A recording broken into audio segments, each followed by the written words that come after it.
Good afternoon, everybody. First of all, I would like to thank the organizers and Shaila in particular, who has instituted this award in the name of our father. And it's a unique opportunity to be here. Thanks a lot. I feel extremely honored and privileged to be in the elite company of previous YG Bhojraj orators like Dr.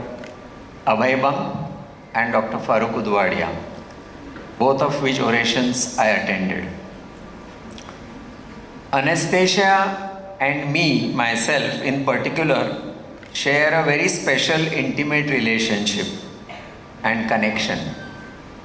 Not only one, but 5 of our close family members in almost all generations have excelled in anesthesiology, including Shaila, Shilpa, and now Pooja.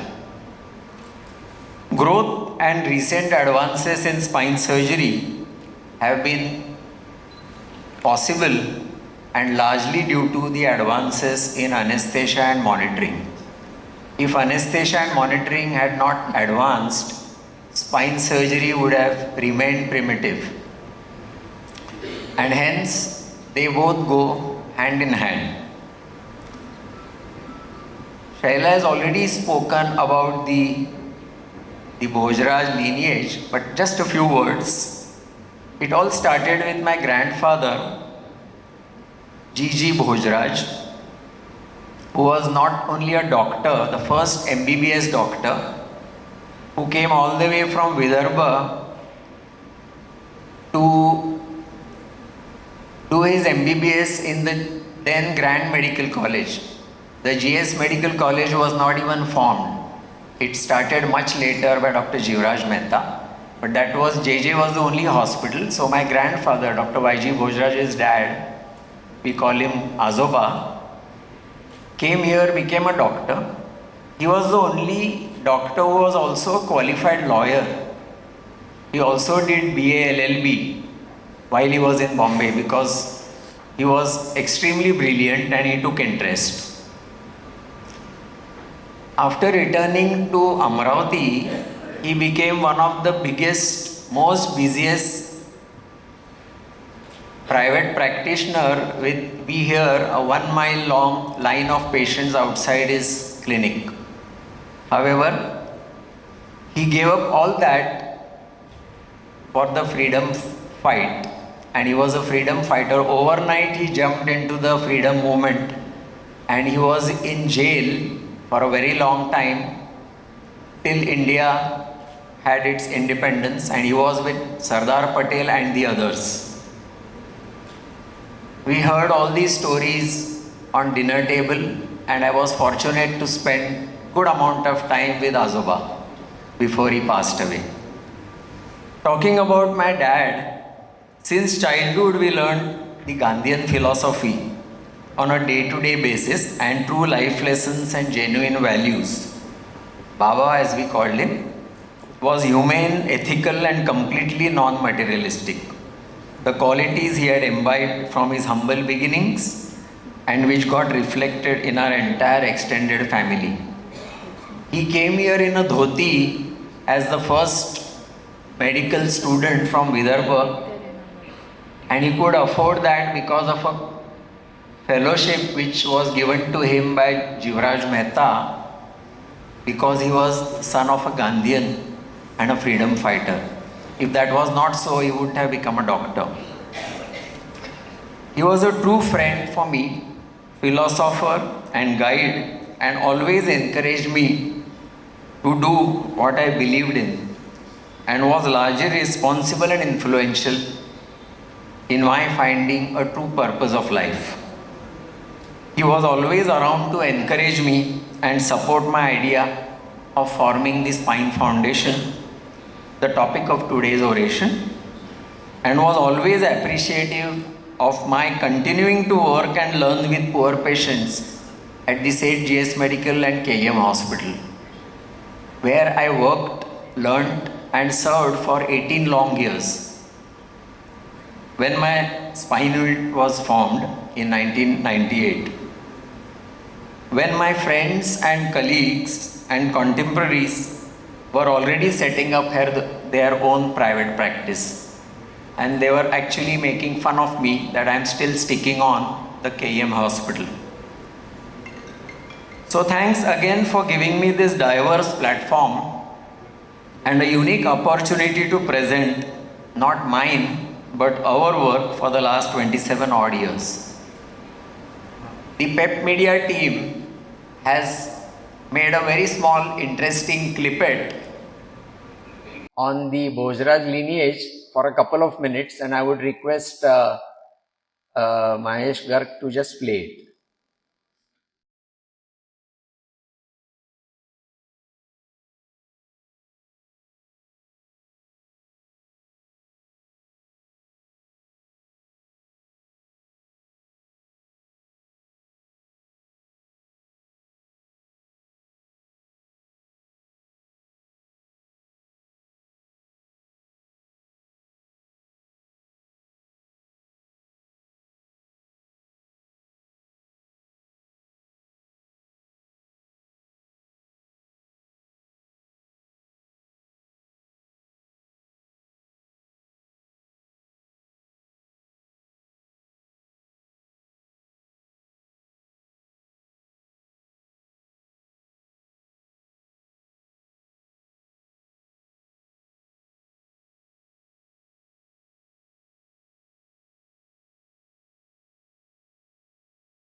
So greetings from the Spine Foundation.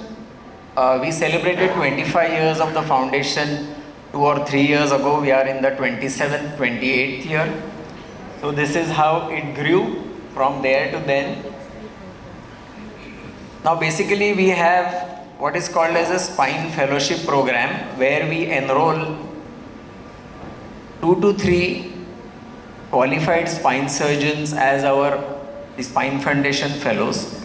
They are surgeons who are capable of starting their own work, but we get them under the wing, and they are with us for 2 full years, where they get trained not only in the high-tech technology, gizmo-friendly technology of spine surgery, including navigation and robotics, and minimally invasive surgery and endoscopy, but they also are brainwashed, or so to say sensitized to the concept of the Spine Foundation. And hence, every year the strength of the Spine Foundation is increasing. Now we have more than 40 to 50 devoted Spine Foundation surgeons in different parts of the world. So tomorrow, if the trustees or myself do not exist, the foundation work will only continue to grow, because the concept is imbibed in them.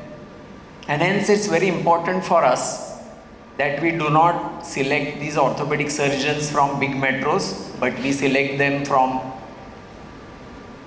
small places. At present we have a person from Mysore, we have a person from Beed, we have a person from interior, from Kankauli, from Konkan. We have a person from Davangere. We have a person from Uttaranchal. So they go back as trained spine surgeons. They set up their own practice. They could get enrolled into corporates which are mushrooming everywhere, but they do sign up for our projects.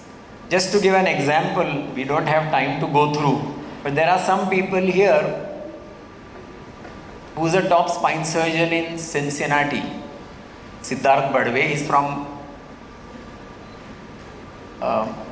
Malegaon, and he is now on the editorial board of the Spine Journal. And every time he comes down to meet his parents once or twice a year, he will plan that visit so that he is part of some camp. There are 2 or 3 people here who are in the UK, top spine surgeons. And whenever they come, one of them is from Goa, one of them is from Bangalore. So they'll have a look at our timetable and they'll sign up for the camps so that before they go and meet their family, their parents, they are part of our group. So that's the commitment we have for this. So setting up a comprehensive spine care program for the unreached and underserved populations of rural and urban India is the vision or dream of the Spine Foundation. And I would quickly like to share our experience. It's very difficult to talk for a limited time, and so I will rush through some of the visual slides. I have to give this talk sometimes to community health workers in Marathi, to community health workers, Asha workers in the north in Hindi. And since most of us are physicians, it would be easy to understand, so I'll quickly go through some of the slides to give a gist. And in case you need more information, you could always connect with us and we'll sit with you. We have a very active volunteership program where we have more than 300 medical students from all colleges enrolled. And on 15th Wednesday, we are going to have an interactive online session with all India volunteers. Last month, we had an active interaction at the Medical Students Union at the JJ Hospital. So there's plenty of time to interact and be part of the foundation. Just to go through the statistics, more than 70-80% of our population continues to live in the villages.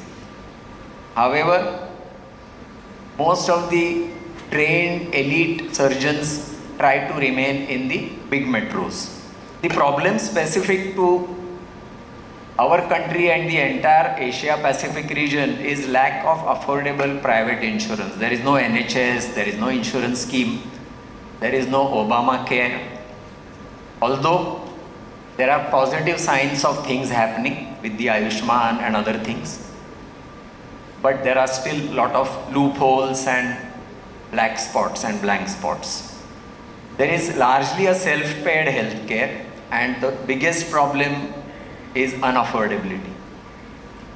So it's dominated by the private sector. No wonder the biggest business nowadays in our country is healthcare. Just next to one hospital, you will see 2 more hospitals coming up, and there is hardly any place left for anything else. So the government public health system which is meant for the poor class, is free but substandard. And most of the citizens land up doing out-of-pocket expenses which they can't afford.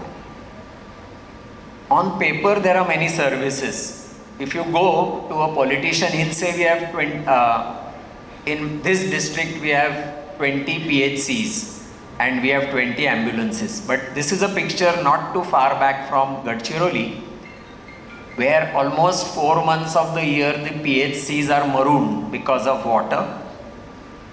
There is no doctor who can reach. There is an ambulance which is not working. The driver is not paid for 3 months. There is no diesel expense paid. So this is the on paper healthcare which is actually not existent. This is a very important slide. You must understand. It's called the CHE. What is CHE? It's the catastrophic health expenditure. The high out-of-pocket cost in the private healthcare sector, which leads a person to come down below the poverty line. So if a daily wages worker whose feeding his family, educating his children, marrying his daughters because of his daily wages, has an illness, a spine illness or any illness, that brings him down below the poverty line because he's not earning on that day or that week or that month. That is called a catastrophic health expenditure, which is a very significant component of the problem today. So why are we looking at spine problems? Is it the main priority of the country, or we are just because we are spine surgeons we want to do spine care? Is there a real need?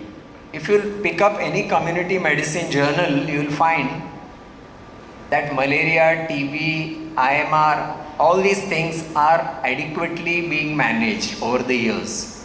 What is now becoming a main focus are the NCDs, non-communicable diseases, and spine is becoming a very major thing, in addition to things like diabetes and blood pressure and young people with strokes. So that's going to be the next wave which is going to come like a tsunami. And hence, if you pick up any journal, more than deaths because of infant mortality, you have DALYs, which is disability related lost life years.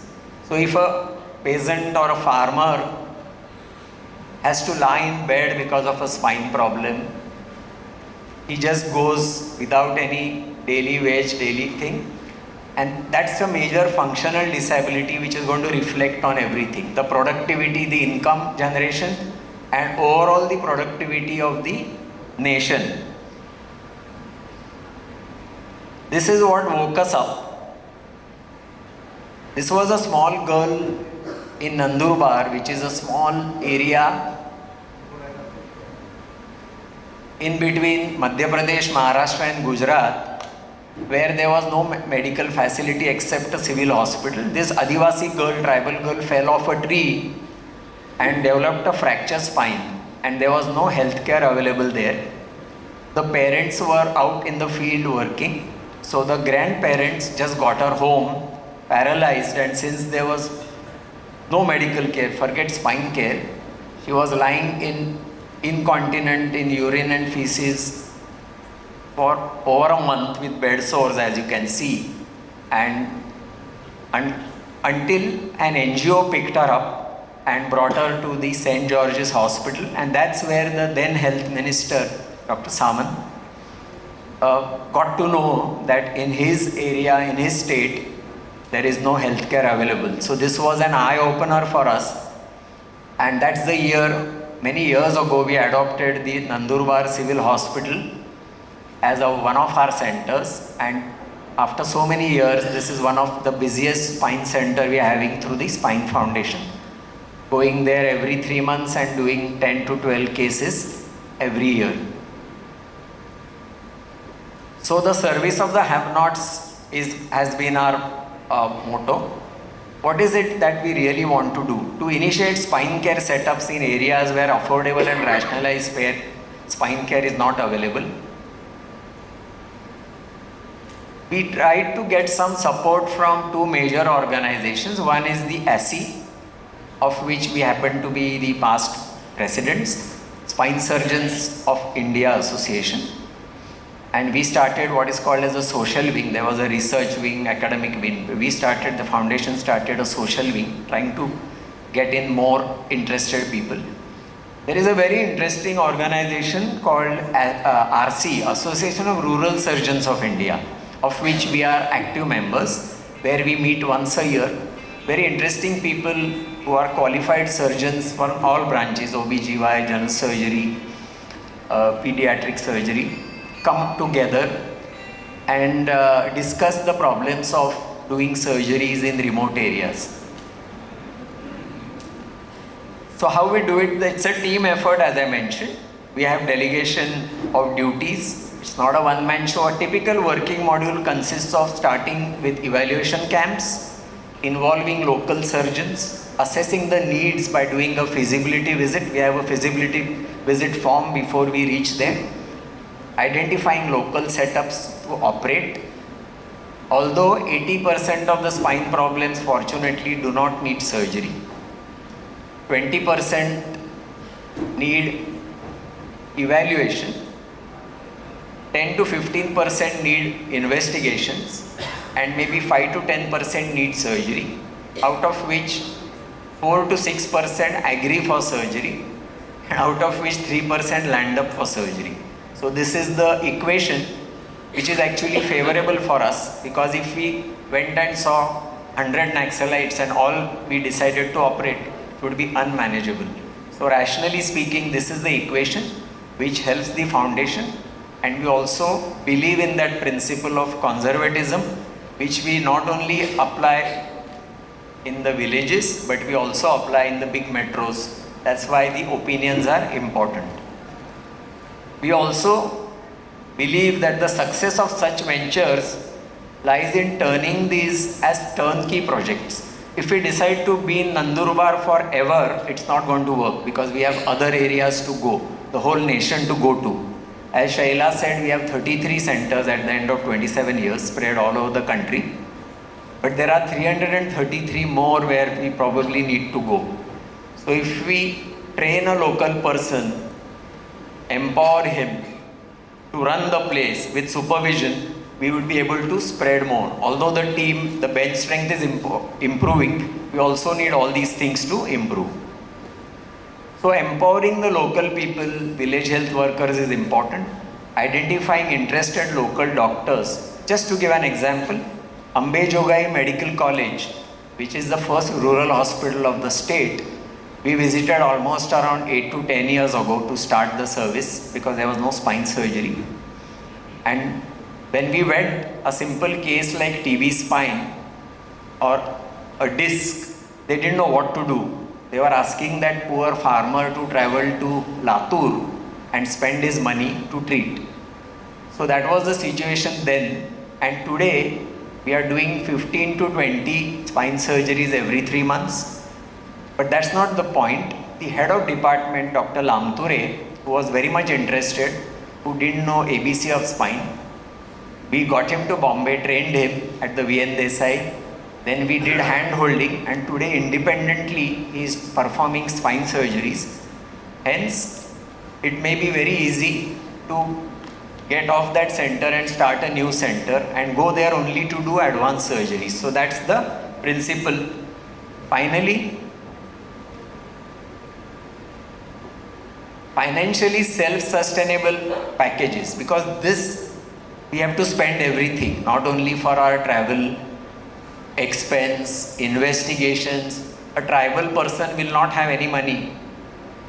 So, if we have to spend for all these centers on a long-term basis, it would be non-viable.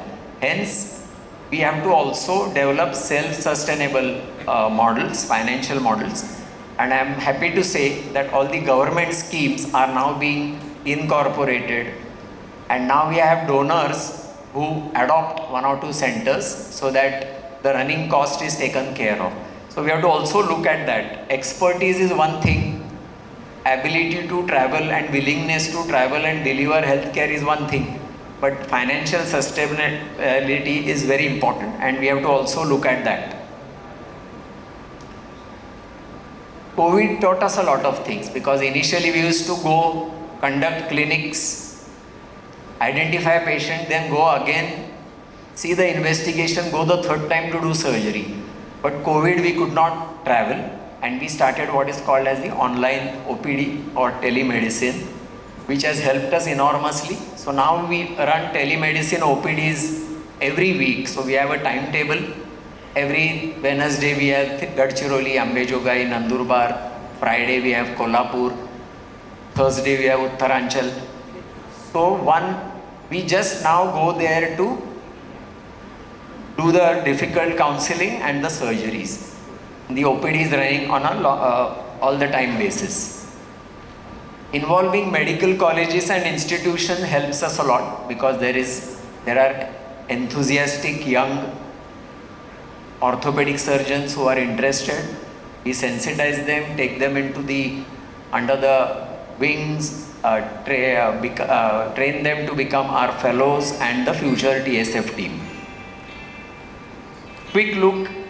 We believe in conservatism. We believe in simplistic techniques.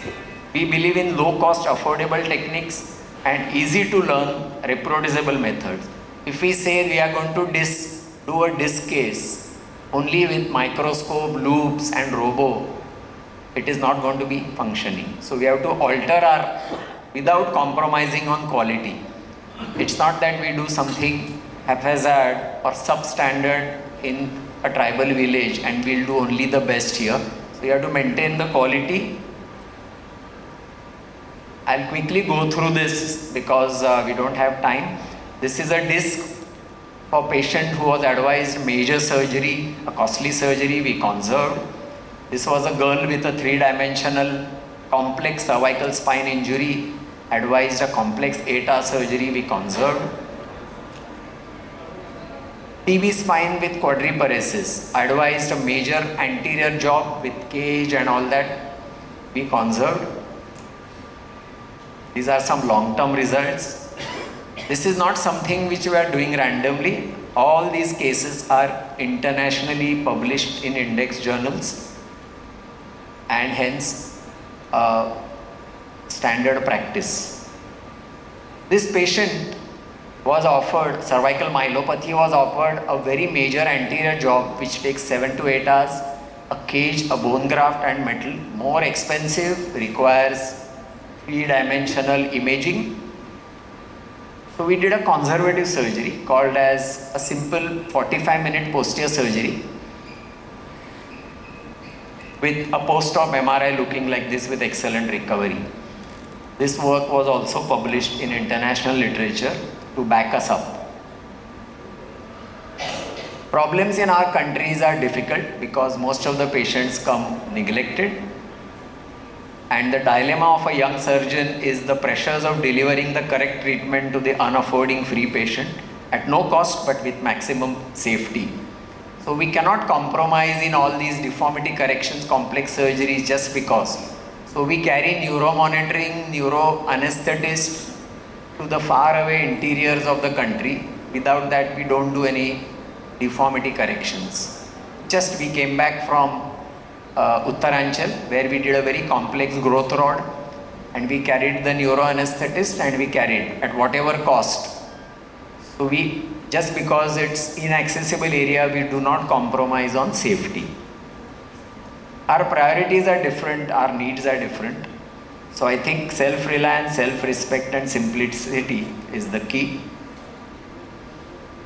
This patient was a very complex case and the only treatment available that time was a very complex 3-stage osteotomy. But we did this, Dr. Das Gupta is not here. So we wrote a paper with him when I was at the KEM. This was published in the American Journal years ago, I think around 27 years ago, by a new technique. Madam Deulkar and Dr. Das Gupta were involved in the anesthesia team. So we wrote this paper together. So this shows that simplistic techniques, and this was also presented at an international forum and published. These are some examples to show how simplistic techniques can work if you follow the correct principles. We follow this even for complex cases. This is a tumor case.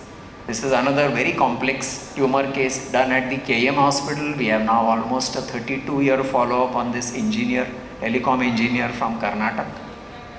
She was a girl from Akola who was not getting married because she was badly deformed. This was another case done at the KEM by a simple locally made implant. She eventually got married, had kids and was employed. The most difficult part of spine surgery are the deformities. And whenever we went abroad, we learned the simplistic techniques, although we were well versed with the latest. So this is called as a sublaminar technique, which Eduardo Luque from Mexico popularized for his poor patients. We quickly adopted it because it suited our principle.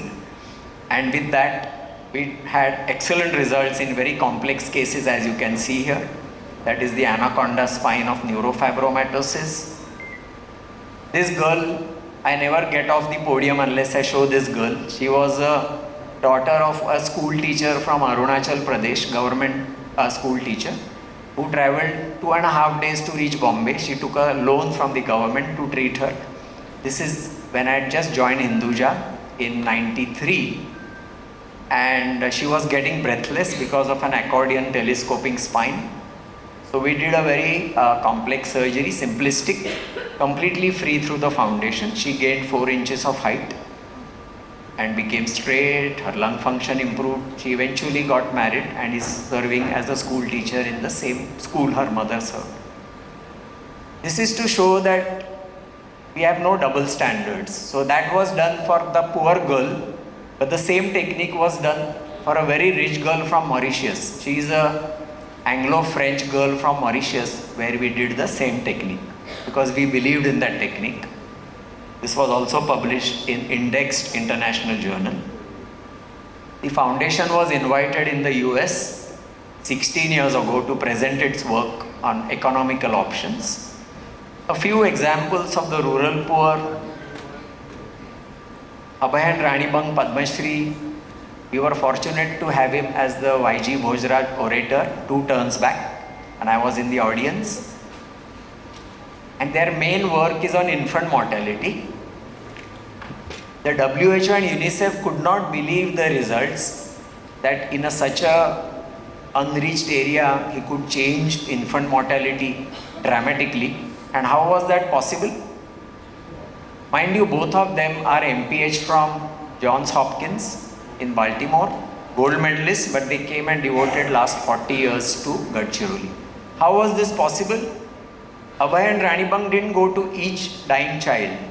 They made it possible through training of the community health workers. Her name, she is not some fictitious figure, her name is Kazubai. And she was the head trainer. They taught her techniques. I can talk an hour on her because I know her, I've met her, I've spent time with her. And their work on infant mortality in the villages, in areas where newborns were dying, is published as a whole journal supplement in the American Journal of Perinatology as 16 original articles. This is an American journal. And who was the author and how was it made possible? Community health work. This shows that empowering is very important to do. Dr. Bhojraj or anyone else or Dr. Abhay cannot go to each village. It is the system which works. She is Kazubai when she was young, when we went there first, the extreme left, and now how she is.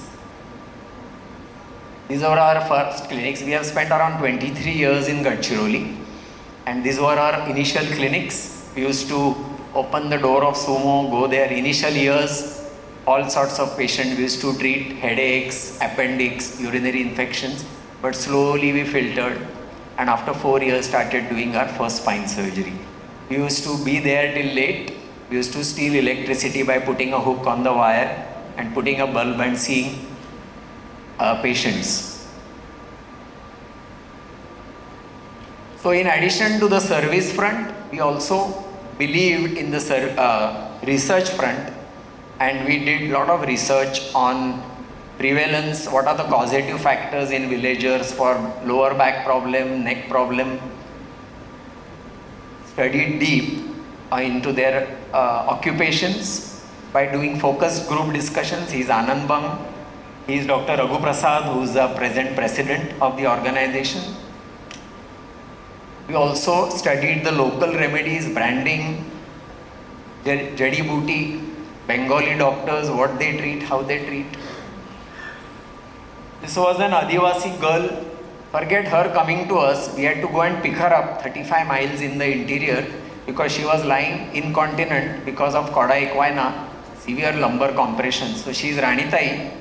We actually picked her up, counseled her family, allayed all her fears and operated on her, and eventually she recovered. And so that's the outreach, what we believe in. Things over years have improved. This already I have spoken, 80, 20, 10. These were our pre-COVID initial clinics where we used to go and see 450, 500 patients, filter them, go the second time, pay for their MRI and then operate on them.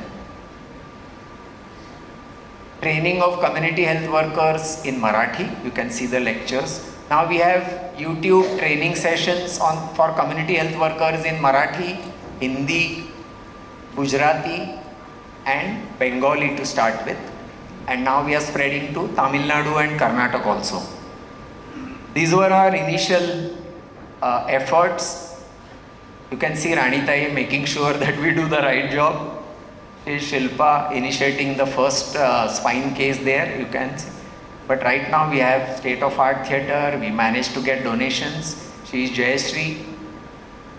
I would have loved her to be here. She is stuck up in some emergency, she just messaged me. He is Roshan. Just a couple of words about him. Roshan was a boy from interior Konkan who was selling Chinese bhel on the streets of Mumbai, Santa Cruz. And we picked him up and he's with us for last 16 years. There is a whole film made on him. You can see it on the YouTube where he tells the story of foundation in his words, how he was empowered from Konkan boy, Chinese bhel. Today I do not do any surgery in the camps because he is my first assistant. I just have to do this, he knows which instrument to give. And he prepares the anesthesia trolley, including the labels. And some of anesthetists who are here from Lilavati know him well. Of course, now he has 3 assistants. He is one of them. We have 3 boys, which he has empowered. I would request you to go through that YouTube film in Roshan's life story, how foundation has played a role. So constraint is the key. This is how we used to, we didn't have CM, we didn't even have X-rays. So we used to dry, some rusted machine was there. We used to dry X-ray plates on trees. But now over the years, now we have a CM donated by Rotary. This is the research front. Most of you know Dr. V.R. Joshi. He was the research head at Hinduja. He and his team, Balkrishna, conducted, we stayed in 2 villages for 12 days and came out with 8 international publications on back problems in villages. We don't have time to go through. A few words about the urban poor. Whenever we came back from camps, there was a big vacuum. We knew there was a need and we were stuck in the village, in the cities, trying to service corporate hospitals. So we found a place. So we looked into the urban poor. Urban poor actually are more worse off than rural poor because they see Reliance and Lilavati and Hindujas in front of them, but they can't afford anything. At least in villages, they are not aware of what is available. And most of these are migrant workers who come for coastal road. They are from Ranchi, Uttarakhand. You will hardly find a Maharashtrian working on the roads. And they have no state insurance, no health insurance. They are staying in hutments and they need to be taken care of their spine. So below Antila, Ambani's resident, you will have 2 Nandurbar villages with people who can't afford anything. So this is an NGO where we also work. It's called CSSC. I'm not sure whether Dr. Poddar is here. He is the president. And we have been associated with this NGO in Bandra East. The yellow dot is the NGO. My sister Shaila is also part of the organization. That is the Mithi River which got blocked and created havoc during the deluge because it was a safety wall but which was blocked. The red dots are the small clinics we have in the Jhopadpattis. And so these are the type of clinics in the Bandra East area. These are the same slums which were picturized in Slumdog Millionaire, if you have seen the movie. So we have a band of health workers for the urban poor also. So to service them we cannot do these cases in Reliance, Lilavati. So we adopted VN Desai Municipal Hospital. It took 4 years to convince the corporation that we need to be there. They saw there is some vested interest, we want to pick up patients and take to the private. So it took a big effort to convince them. So now we are there for almost 16, 17 years and we run a very busy OPD which services this area as a pilot. This is a very busy OPD. So far we have seen close to 70 1,000 or 80,000 spine patients, operated on 1,500 to 2,000 spine patients just at VN Desai. These are some old statistics. No compromise on quality. So we got a donor to make one servant's changing room into a state-of-art theatre in VN Desai. So that OT is better than Rich Candy OT. It has laminar flow, you can do joint replacement. So that's an OT which we created, and we have no compromises, neuro monitoring, we do complex cases there. We do very good record keeping. So developing a model for comprehensive spine care. So we have a unique model which we are about to publish. So the algorithm, it's called as the 5 filter concept. The first filter is the village health worker, which is either a community health worker in NGOs or in government setups, ASHA workers. The filter 2 is the PHC, the medical supposed to be regional hospital, district hospital, or the PHCs, where we train not only the community health workers but also the PHC doctors, because the ASHA workers refer the patients to so if they are not aware, then so they should know. So if the filter pore size is small, we will be doing more unnecessary referrals to the specialized center. So that's why the community health worker, PHC doctor, RU doctor training is very important to reduce the filter pore size. And that's why we have all these training sessions. This is in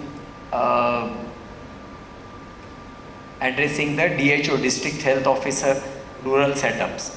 So nowadays when we go for camps, we have a surgical team, but I personally and maybe one of our fellows spend more time in the interior trying to motivate the community health workers, the DHOs. Filter 4 is our center in a setup like Gadchiroli, and filter 5 is the tertiary referrals. Now for the first few years we do not want to do a CV junction there, because if there is a problem there is no ICU backup till that center develops. So we need a backup. So from Gadchiroli we have a center in Nagpur. Anywhere in Maharashtra we get those patients free of cost to VN Desai at our own cost. Patient and one relative, entire transport, medication, investigation, surgery is done. So that's the filter 5. And our whole aim is to train filter 1, filter 2, filter 3, so that less and less patients come to 4 and 5. And then, whereas if we adopt like DY Patil in Kolhapur, where they have very good health schemes for the poor, there we can skip the primary care and directly go to advanced care. So we have started endoscopic surgery for the poor at DY Patil as one table. So these are various grades of where we work. 3 types of NGOs like Gadchiroli, government civil hospitals like the Nandurbar, Ambejogai, and government medical colleges. Some quick examples of our initial efforts. This is our first visit. These are all 10 years ago, 11 years ago. These are all medical colleges. Ratnagiri Civil Hospital. The northernmost center we have was Uttaranchal, where we just came back 10 days ago. But now we have a northernmost center. It is in Doda in Jammu, where actually the war was there. So when we went there for feasibility visit, there was no war. When we came back and fixed up a surgical camp, in between there was the war. But we had already surgeries lined up. So second time when we went, the war had stopped, but the patients were there. So we have adopted the Doda Government Medical College for surgeries. We just came back 4 days ago doing the 3rd surgical camp. So that's in the north. In the east, as Shaila mentioned, we have Purulia in West Bengal, very busy center. Then we have Silchar in Assam, where we are treating the tea tribals. The tribals who work in the tea estates, they have different problems. They carry weights on the back. And these are not necessarily Assamese, they are from Jharkhand, Bihar, some parts of UP who have come there generations away and trying to do this work. In the west we are in Maharashtra, of course, and then Gujarat, and in the south we are in Tamil Nadu, going there 2 weeks from now, and in tribal Karnataka called Sargur, where we are initiating some projects.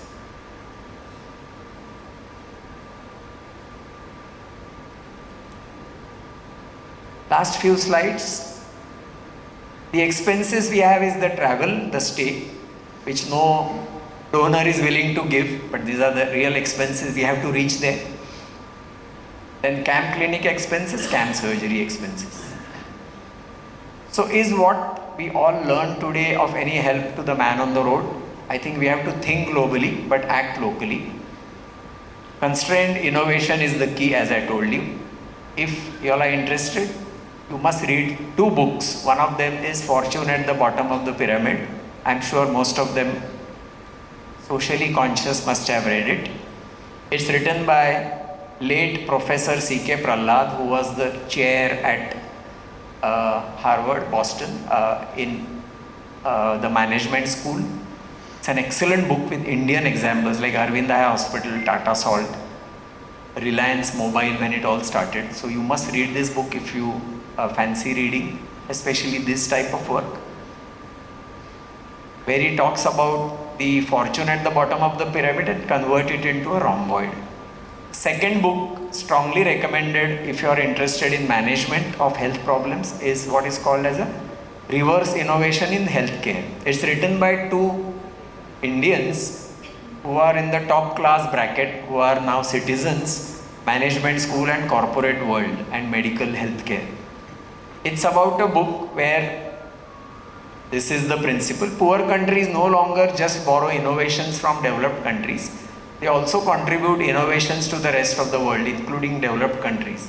We call this transfer of new ideas and innovations from poor regions to rich as reverse innovation, something like reverse osmosis. Just a small example, Dr. Tongavkar, who was the president of the RC, Rural Surgeons, who unfortunately died in COVID, popularized a hernia repair. He was a general surgeon, and for his poor patients, the hernia mesh was very expensive. He couldn't afford. So what did he use? He used the mosquito net, which was given free by the malaria eradication program by government. He cut them into hernia mesh. So the whole world made fun of him. But then when he showed results and published in international literature, there was a team from Royal College which came and verified that it was true, and then he was given an award and it was published in the British journal. This is called reverse innovation. Another example he said was autoclaving newspapers. Normally we give Randiwala Ko newspapers. He used to autoclave newspapers and use them as disposable drapes. So these are simplistic things which we discussed in RC conferences, and this is called reverse innovation. Now the insurance companies in the US are putting a tight lock on the surgeons there. Their budget is minimized and they are asking them to look at developing countries, how they make do with limited resources. This is called reverse innovation. This book is acknowledged by the Cleveland Clinic as well as Harvard Business School. Last few slides on the unsung guardians, all of you. The role of anesthesiologists in Spine Foundation's mission. As I said in the beginning, we couldn't have been here unless you all are there. And I remember the orientation class of KEM when we joined as medical students in 75. Dr. Dhruv was the head of department, and he said one thing: if you have to choose between a good anesthetist and a good surgeon, please choose the good anesthetist. Because even if the surgeon cuts an aorta, it's he can put pressure, but only the anesthetist who can revive the patient and make it comfortable for the surgeons to stitch it. Such a true statement. So Shilpa Bhojraj, who was the founder trustee of the TSF, started anesthesia in Gadchiroli. She was the main pioneer of anesthesia for rural areas, and in a recent book which is a monograph on Gadchiroli, which we released 2 weeks ago at the hands of Anand Bang. There is a whole chapter on anesthesia and rural surgery. I can just talk on that aspect. Jayashree Kore, ever since, has become the front runner. She has never missed a camp right from the beginning. And I was very keen that she is here, but she is stuck up in Vadia doing a case. So she needs a recording of this. And she's also featured in that monograph. The social media of the Spine Foundation is extremely active. We have members from the social media team recording this, and we would encourage you to join the download the apps, because you get a daily update. So and we take interviews of anesthetists after each camp. So these are some of the anesthetists. She's from West Bengal, she's from Ahmedabad, Gujarat, she's from Bombay, she's from Bombay. She's from New Delhi, comes all the way, volunteering in Gadchiroli camps. These are two anesthetists who come from New Bombay for our Kankoli camp. This is just a picture taken last week from Uttaranchal, beyond Dehradun in Himalayan hills, where we did a camp. He's Dr. Verma, and his son, he conducts 3 tables at the same time. And we did 1 scoliosis with neuromonitoring, 1 CV junction, 1 growth rod, and 5 lumbar decompressions. He doesn't need anyone. He has trained anesthesia assistants. He's an amazing guy. So we actually acknowledged his services and gave him an award. So my last slide is, an anesthetist is the unsung hero working behind the scenes to ensure successful surgeries and procedures. So thanks for being with us, and they are all waiting for us to deliver, for you to deliver. So please join our thing. If you are interested, sign up. We have a separate group of anesthetists for the foundation, and where all the timetables are put on. As and when you are free, you could always sign up. So we thank you for giving us this opportunity to introspect. After each lecture, I go back and revise my talk, because I got a lot of inputs, a lot of feedbacks, a lot of questions. So this is a mobile talk. Actually, I modified it last night to add a few things, and I am sure I'll modify it before I deliver it the next time. So thanks for this opportunity to introspect, convey, connect, sensitize, and hopefully excite you all. Come along today, tomorrow, whenever you are ready. We eagerly look forward to your constructive criticism and ideas. There is always scope to improve. Thank you. Thank you, Dr. Bhojraj. You've been a beacon of hope for countless needy patients, and your tireless efforts have made a significant impact in the lives of many. In spite of a very busy practice, you have followed your father's and grandfather's path to find a true purpose of life through compassion and kindness. Thank you very much for inspiring us. And I really wonder where the Padma committee, Padma Shri, Padma Bhushan, Vibhushan committee. Thank you. Now may I request the chairpersons, Dr. Anita Nehete and Dr. Indrani Hemant Kumar, to felicitate our orator, Dr. Shekhar Bhojraj, with a plaque, Shrifal and a shawl.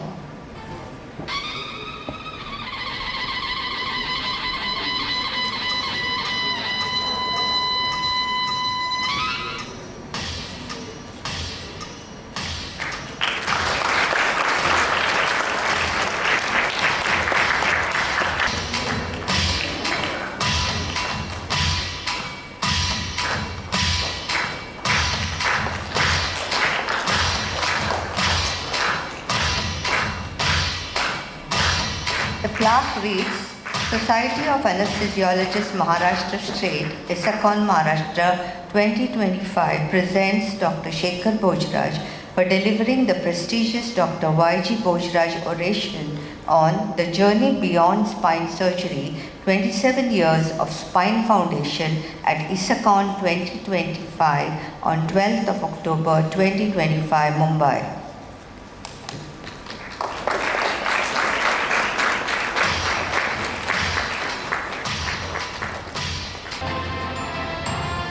will close the oration with the national anthem.